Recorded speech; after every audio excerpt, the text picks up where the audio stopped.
Goeiemôre gemeente.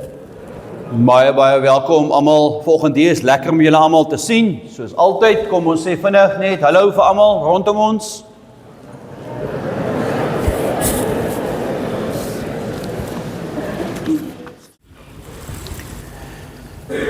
Hoe lief het ek die woning, Here Almagtige. Ek versmag van verlange na die tempel van die Here. Met alles wat ek is, wil ek jubel oor die lewende God. Gemeente, genade, barmhartigheid en vrede vir julle van God ons Vader, van ons Here Jesus Christus, deur die werking van die Heilige Gees. Amen.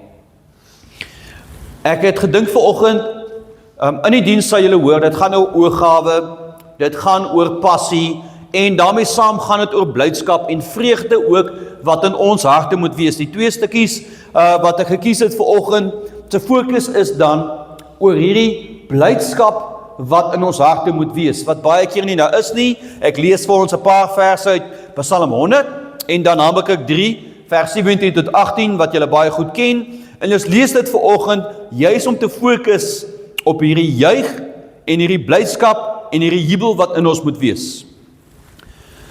Juig tot eer van die Here, almal op aarde. Dien die Here met blydskap. Kom voor hom met gejubel. Erken dat die Here God is. Hy het ons gemaak en ons is syne. Ons is sy volk, sy eie kudde. Habakuk 3 wat sê, al sou die vyeboom nie bot nie, en daar geen druiwe aan die wingerde wees nie.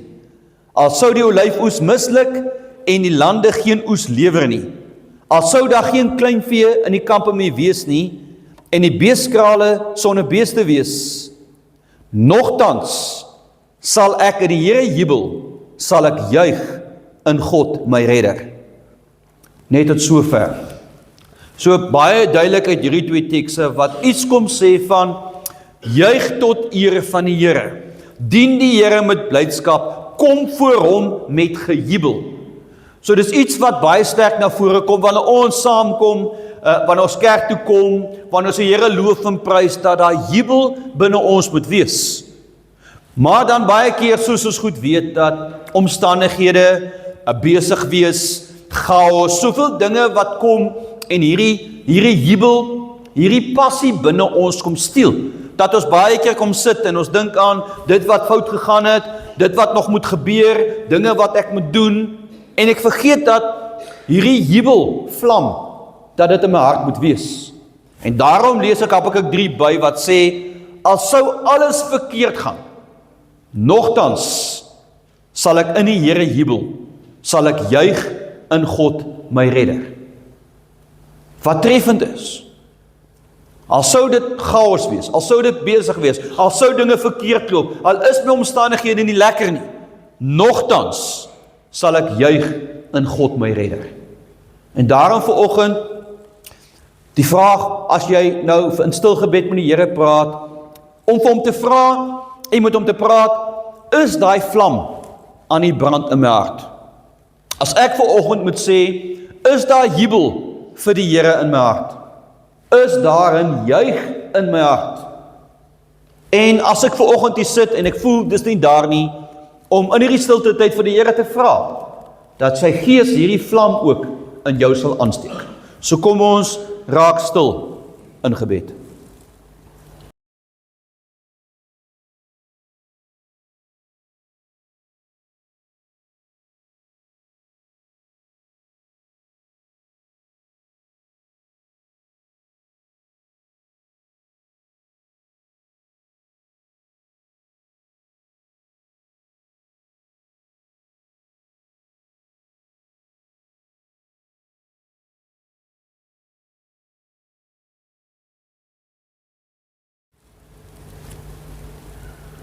Met alles wat ons is, wil ons jubel oor ons God. Amen. Sluit ons oop vir ons gebed. Liewe Hemelse Vader, ons kom dankie dat ons saam kan wees vir U. Here, ons kom dankie dat ons die kinders kan wees, Ons kom dankie dat U ons Vader is, dat ons vandag aan U behoort. En Here, dat ons ook almal deel van een familie is vir U. En liewe Here, ons bid vandag dat hierdie vreugdesvlam, hierdie passie, hierdie opgewondenheid, Here, dat dit ook in ons harte sal wees, en dat U Gees ook vir ons sal help, dat ons sal passievol wees, as dit kom by U. En liewe Here, waar ons vanoggend uit die woord gaan lees, waar ons 'n boodskap gaan ontvang, kom bid as Heer, mag U asseblief die woord vir ons oopbreek. Here, mag ons vandag hoor wat U vir ons sê, en meer as dit, Here, mag ons ook doen wat U van ons vra. Ons bid dit, Here, in U naam alleen. Amen.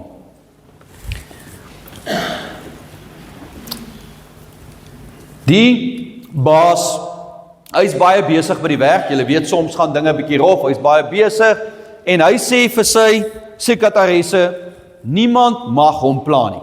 So, wie ook al kom by die kantoor, hulle kan hom nie pla nie, hy is besig. En as hulle begin sê van, jy weet, hoe bekend is hulle, of hoe belangrik is hulle, sê net vir hulle, maar dis wat hulle almal sê. En dan wys jy hulle weg. En goed gedaan, en net so tydjie later die dag, toe kom die baas se vrou aan by die werk. En sy wil haar man sien, en die sekretaresse sê, nee, ek is jammer, hy is besig, hy het nie tyd nie, jy kan hom nie sien nie. En die vrou gaan aan, maar sy is sy vrou, sy mag, sy kan, en die sekretaresse sê vir haar, ja, dis wat hulle almal sê. So, in die moeilikheid, seker as hy later by die huis kom, ons praat oor hardwerkendheid, kom ons sien, wie sê ouens wat hardwerkend is? O genade, asseblief spaar my dit. Saksarel. Right, as dit by hardwerkendheid kom, weet ek, hier's 'n paar ouens wat hou van werk, maar kom ons wees eerlik, baie keer hou ons so bietjie van lui wees, nê? Nee. O, genade, dit lyk my nie so nie. 'n Klomp flikse mense in die werk is van die, julle het hom dalk al gehoor van die man wat dokter toe gaan, en hy kom by die dokter, hy sê vir die dokter, jy weet, ek sukkel om op te staan, ek sukkel om in die oggend in die bed uit te kom, ek sukkel om van die bank af op te staan, daar's nie krag nie, daar's nie energie nie, kyk vir my wat's fout. En die dokter het hom ondersoek en gesê, weet jy wat jong, jy is net lui. En die ou sê, jo dokter, maar wat is die mediese term, dat ek dit vir my vrou kan sê? So, baie keer is ons 'n bietjie lui. Kom ons vat byvoorbeeld, of dit nou is by jou werk, so nou en dan raak die werkdag te veel, of dit by die huis is, wie tieners by die huis, wie was skottelgoed van hulle?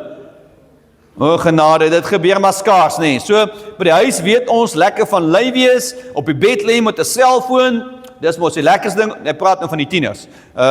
Wat lekker is, baie keer by die skool, as jy moet klasse toe gaan, in die klas moet sit en luister, baie keer as ons lui, as dit eksamentyd kom, as daar toetse is, as jy maar lui verleer, so ons oor die algemeen, is nie altyd so hardwerkend as wat ons moet wees nie. Maar nou die vraag waarby ons moet uitkom, wat van geestelik? Ons is saam as gemeente, saam as 'n kerk, 'n geloofsgemeenskap. As dit by my geloof kom, is ek soms lui. Dat ek soms, jy weet, Bybel lees is moeite. In die aande, jy weet, ek is moeg, harde dag, besige dag, kinders het my besig gehou, so ek lees nie regtig so baie Bybel nie. As ek by gebed kom, voel ek, weet jy wat, ek bid dan so nou en dan, as ek 'n kansie kry, meestal maar net sulke skietgebedjies wat ons opskiet, en kerk toe gaan, jy weet, dis koud, dis winter, die Here sal verstaan as ek nou nie kerk toe gaan nie, Bybelstudies, gelowige vriende, baie keer as dit by ons geestelike lewe kom, dan verslap ons, dan raak ons lui, want dan voel baie keer dinge vir ons na moeite. Ons voel maar, weet jy wat, dis net te veel gevra. Onthou nou, as ons terugkyk, toe jy tot bekering gekom het, die ouens wat nou 'n datum het, maar dink terug, op 'n tyd was daar passie in jou. Jy weet, jy was vuur en vlam vir die Here gewees, jy wou jou Bybel lees, jy wou bid, jy wou tyd maak vir die Here, jy het dit geniet. Maar baie keer, as ons dan nou Christene bly, dan kom ons in 'n fase waar ons passief raak. Want ek ken mos nou klaar die Here. Ek meen, ek is nou deel van 'n gemeente. Ag, ek weet nou, ek gaan hemel toe, en dan voel ek, weet jy wat, ek het nou genoeg gedoen, en daarmee saam kom daar 'n passiwiteit in ons, dat ons maar voel, weet jy wat, ek het nou genoeg gedoen. En ek sal altyd onthou, baie jare terug, dis baie jare terug, seker 15, 16 of meer, ek het onthou 'n oom by Hersakker, toe ek gaan besoek, toe sê ek vir hom, oom, maar kom 'n bietjie saam Bybelstudie toe, kom 'n bietjie saam kerk toe. Toe sê die oom vir my, nee, hy was vir 10 jaar of wat, was hy die haken in die kerk. Hy hoef nie nou meer kerk toe te gaan nie. Daai hartseer van, maar ek het mos nou my innings gehad, ek het my deel gedoen, ek hoef dit nie meer te doen nie. Dat ons dan verslap in ons diens aan die Here. En die 3 vrae wil ek hê, kom ons vra onsself, het ek nog passie vir die Here? Dat daar passie in my is, as ek dink oor Jesus, as ek dink oor my geloof, dan is daar vuur in my hart. Is daar nog passie vir die Here? Tweede vraag, het ons dalk verslap in ons diens aan die Here? Het ek dalk verslap in my diens aan die Here? En dan die laaste vraag, dien ek die Here voluit? Dink mooi hieroor. Dien ek die Here voluit, of moet die Here maar wag tot ek vir hom so klein gapinkie in my program gee, en ek sê, Here, weet jy wat, tussen 7 uur en 3 minute oor 7, daar is 'n gaping vir u. Of dien ek hom voluit met my hele lewe? Vra om te dink. So kom ons lees ons teks vandag, ons lees Romeine 12 vers 9 tot 12, ek dink, meeste van julle sal dit ken, maar ons fokus gaan dan veral van vers 11 en 12, ons fokus gaan daar val, maar 'n baie mooi boodskap wat uit hierdie 4 versies kom. So kom ons lees saam. Moenie net maak asof julle mekaar liefhet nie. Nee, gee regtig vir mekaar om. Haat alles wat sleg is, doen net waarvan God hou. Julle moet mekaar soos eie broers en susters lief hê. Behandel mekaar met groot respek en agting. Moenie vir een enkele oomblik verslap in julle diens aan die Here nie. Nee, laat die Gees julle met sy krag aan die brand steek, sodat julle voluit vir God kan leef. Dien die Here met groot oorgawe. Sien met blydskap uit na die dag waarop die Here alles nuut kom maak. Moenie mismoedig word as julle ly, omdat julle Christene is nie. Bid sonder ophou. Die 83 vertaling sê, verbly julle in die hoop, staan vas in verdrukking, volhard in gebed. Net tot sover. Hierdie deel is 'n teks in 'n deel wat regtig 'n verskil kan maak in ons lewens. As ons mooi gaan kyk, Romeine 1 tot 11, verduidelik Paulus, hy praat oor die diepte van genot, God se redding, hy praat oor Jesus, hy praat oor vryspraak, en dan by Romeine 12 kom, draai dit, en dit gaan meer oor prakties. Hoe ons moet lewe. En dan hierdie deel, en dan 'n stukkie aan, hulle sê hierdie deel is 'n blou druk vir ons as Christene, hoe ons lewens moet lyk. So, hy kom gee 'n bloudruk van, hoe moet my en jou lewe lyk vandag. So, ons begin met die eerste deel, ek deel dit op net in 3, maar by die een gaan ons stil staan. Eerste ding wat hy sê, moenie net maak asof julle mekaar liefhet nie. Die 83 vertaling sê, die liefde moet opreg wees. As jy in die Griekse Bybel gaan kyk, die woordjie vir opreg word verband gebring met toneelspel met 'n masker dra. Dit sê, ons moenie maskers dra as dit by liefde kom. In die ou tye, as daar dan nou 'n akteur 'n rol gespeel het, het hy verskillende maskers gebruik om verskillende rolle te vertolk. So weet, daar's hy die masker, dan het hy die masker, dan het hy 'n ander masker. En Paulus sê, weet jy wat, as dit by liefde kom, mag ons nie toneel speel nie. Ons mag nie maskers opsit as dit by liefde kom nie. Dit moet opreg wees. My liefde moet wees ter wille van die ander persoon, nie ter wille van myself nie. Moenie iets doen om gesien te word nie, moenie iets doen dat dit vir my oor my gaan nie, dit gaan oor die ander persoon. So baie mooi, en hy praat dan veral rondom ook as gemeente, as gemeenskap om te sê, julle moet mekaar soos eie broers en susters lief hê. Behandel mekaar met groot respek en agting. Dat hy dan juist kom sê dat die liefde veral tussen ons moet opreg wees. Dat ons nie moet voorgee nie. Dat ek regtig moet omgee vir die persoon wat langs aan my sit. Dat ek respek vir hulle moet hê en dat ek agting vir hulle moet hê. So dis die eerste stap wat Paulus kom gee. Hy sê, wees lief vir mekaar. Ononderhandelbaar, wees lief vir mekaar. Dan hierdie stukkie wat ons nou by gaan stilstaan. Tweede, en hy sê, moenie vir een enkele oomblik verslap in julle diens aan die Here nie. Nee, laat die Gees julle met sy krag aan die brand steek, sodat julle voluit vir God kan leef. Dien die Here met groot oorgawe. So, ons gaan nou meer daar praat, maar hy weet dan nou ook, dat daar gaan 'n fase kom, hulle het nou nie tot bekering gekom, hulle is nou opgewonde, hulle is vol blydskap, maar daar gaan 'n fase kom waar hulle dan nou weer gaan amper val in 'n lulling fire. Jy weet, die passie gaan demp, en dan sê hy, moenie verslap in julle diens nie. Laat die Gees julle aan die brand steek, en dan dien die Here met groot oorgawe. Dien die Here voluit. Dat dit 'n klem is wat hy vir hulle wil sê, maar ook vir ons. So ja, wees lief vir mekaar, maar dien die Here voluit. Ons kan nie die Here halfhartig dien nie.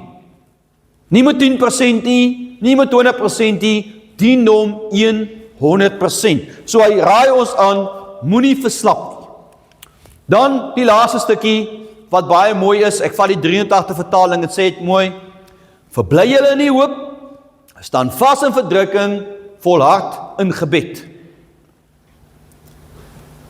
Eerstens, hy kom sê, verbly julle in die hoop. Ons kan baie keer ons fokus verkeerd hê. Dink aan baie ander dinge, aan die slegte dinge wat gebeur, slegte dinge wat in die wêreld gebeur, wat in my lewe gebeur, en ek vergeet dat ek my moet verbly in die hoop, ongeag my omstandighede. Die hoop wat daar lê in Christus, die hoop wat daar lê dat ek sy kind is, en die hoop van 'n ewige lewe. Hy sê, hierdie hoop moet ons verbly, ongeag. Tweedens, hy sê, staan vas in verdrukking. So al raak dinge rof, al raak dinge taaf, staan vas. Daar gaan uitdagings kom, staan vas. En dan, die laaste een, volhard in gebed. Hierdie klomp stappe wat hy gee, klink eenvoudig, maar dis 'n mondvol. Dat hy juist wil sê, wees lief vir mekaar, moenie verslap in julle diens aan God nie, verbly julle in die hoop, staan vas in verdrukking, volhard in gebed. Dat dit 5 dinge is wat ons moet gaan toepas in ons geloofslewens. En ek dink, volhard in gebed, dat dit juist vir ons sê, dit moet aanhoudend gebeur. Nie vir 2 minute of 3 minute, my lewe moet 'n gebed wees, volhard in gebed. Ek het so enetjie gelees vir die ouens wat van braai hou, sal van dene hou, van die vrou wat die man koop, ontsettend baie hout. Want hy wil net braai en hy wil net vuur maak. So, natuurlik het sy vrou hom nou vasgevat en sy sê vir hom, weet wat my man, jy spandeer hopeloos te veel geld aan hout. En hy sê my vrou, 'n mens kan nie geluk koop nie, maar jy kan hout koop en dis baie naby daaraan. So, as ons praat oor vuur, ons praat oor hout, ons praat oor brand, kom sê Paulus vandag vir ons, dat ons moet brand vir die Here. dat ek moet passie hê binne my, dat daar opwinding in my moet wees, dat daar blydskap in my hart moet wees. En as ek en jy vandag hier sit, dan weet ons, dis nie altyd die geval nie. Baie keer is dit so dat ons raak bietjie van lei. Ons raak 'n bietjie passief en dan kom gee hy die antwoord om te sê, laat die Heilige Gees julle aan die brand steek. Laat die Heilige Gees toe om julle weer passievol vir die Here te maak, om julle weer vurig vir die Here te maak, dat ons weer met vuur sal lewe. En hoeveel keer doen ons dit? Hoeveel keer gaan maak ek oop en ek vra vir die Heilige Gees, laat brand my weer vir die Here. Gee my weer passie vir die Here. Gee my weer opwinding vir die Here. Ongelukkig te min. Baie keer is ons te gemaklik as ons op hierdie 20 of 30 of 50% gaan. Paulus sê, moenie verslap in julle diens aan die Here nie, dien hom voluit. Die Here wil nie net hê jy moet vir hom 'n gapentjie in jou program gee nie. Hy wil deel van jou hele program wees. Hy soek nie 'n deeltjie van ons lewens nie, hy soek ons hele lewens, dat ons dit nie afhartig kan doen nie, dat dit met passie moet wees. Nou die een verhaaltjie, of wat ek nog gesien het, wat baie mooi pas, hulle sê, as jy in die oggend ontbyt eet, sê nou jy eet nou bacon en eiers, 2 diere het bygedra. Die hoender het iets gegee, hy het eiers gegee, hy het iets bygedra, maar die vark het sy lewe gegee. En die toepassing om te sê, gee ons iets, of gee ons alles? Gee ek my hele lewe vir die Here? Dien ek hom voluit, met alles binne my? En is daar 'n vlam wat brand, oor die blydskap wat ek het in die Here?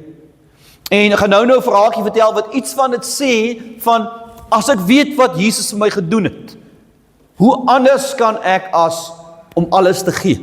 Om passie te hê, opgewondenheid in my lewe te hê. En die vraag, voluit of nie? In die deeltjie, hy praat van ooggawe. Hy sê, dien die Here met groot ooggawe, om oog te gee, om voluit te gee, doen ons dit. Maak ek ooggawe aan die Here? Nou hierdie verhaaltjie is my baie mooi. Hulle gebruik dit gaan oor ooggawe, dat Maria in Markus 14, toe sy nog gaan met hierdie olie, en daar by Jesus se voete, en hulle sê dat sy hierdie flesie met olie het sy oopgebreek. Sy die kop geknak, wat beteken, sy het al hierdie olie op Jesus se voete uitgegooi. En die disippels was ongelukkig. Hoe kan sy dit doen? Daai olie was 'n jaar se loon se geld werd. Hoe kan sy dit doen? Dit maak nie sin nie. En Judas begin bereken, maar wat kon hulle alles met hierdie geld maak? Maar toe hierdie vrou kom, het sy nie 'n kosteberekening gemaak om te sê, maar weet jy wat, ek kan nie alles uitgooi nie, sy gee alles. Totale alle ooggawe om die Here te dien. En dit moet 'n prentjie van my en jou wees. Dat van ons die Here dien, wil ek alles gee. Ooggawe, alles net vir hom. Dat daai passie, dat daai vuur binne my sal brand, om dit voluit te doen. John Wesley, hy vertel die verhaal, dat eendag, het 'n jong predikantjie, jong pastoor na hom toe gekom, en hy het hom gevra, jy weet, hy's nou, 'n predikant, hoe kan hy mense nader trek, nommer 1, en tweedens, hoe kan hy mense se harte aan die brand steek? Hoe kan hy hulle harte beweeg? En dan kom die antwoord wat John Wesley vir hom gesê het, steek jouself aan die brand met passie, en die mense sal mylik kom om te sien hoe jy brand. Antwoord was, steek jouself aan met passie. As jy met vuur brand, gaan die mense dit sien. As jy in jou gesin met vuur brand vir die Here, gaan jou gesin dit sien. Jou familie gaan dit sien, jou vriende gaan dit sien, jou kollegas gaan dit sien, die kinders by die skool gaan dit sien, want ek brand vir die Here.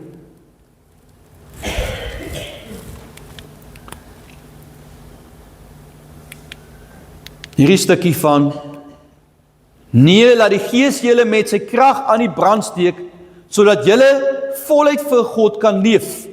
Dien die Here met groot ooggawe. Paulus vandag juis vir ons dit wil kom sê. En dan wil ek afsluit met die storie, wat vir my nogal so baie mooi was van, ek weet nie van julle ouens wat nou al langer cricket kyk as ek, City Stad, ek weet nie of een van julle weet wie hy was nie, hy was 'n bekende cricketspeler, ek het hom nie geken nie, maar hulle sê, dis nou lang terug, het hy sy geld, sy roem, sy gemaklikheid prys gegee om 'n sendeling te word. Hy het besluit om die Here voluit te dien en die mense het hom gevra, hoe kon hy so baie opgee? En sy antwoord was, as Jesus Christus gesterf het vir my, dan is geen opoffering te groot vir my om te maak nie. As Jesus gesterf het vir my, as hy sy lewe vir my gegee het, is dit nie te veel gevra om 'n lewe vir hom te gee nie. Vanoggend om af te sluit, ek dink moet ons self eerlik te wees. Dien ek die Here met ooggawe? Is daar blydskap in my hart? Maak Jesus my opgewonde in my hart? As dit ja is, wonderlik. As die antwoord nee is, bid, dat die Gees jou aan die brand sal steek, dat die vuur binne jou sal brand. Dat ek en jy die Here sal dien met blydskap, met opgewondenheid, met vreugde. Want ons is syne, ons behoort aan hom tot in ewigheid. Ons het 'n toekoms. Ons het die tyd wat vas staan in Jesus.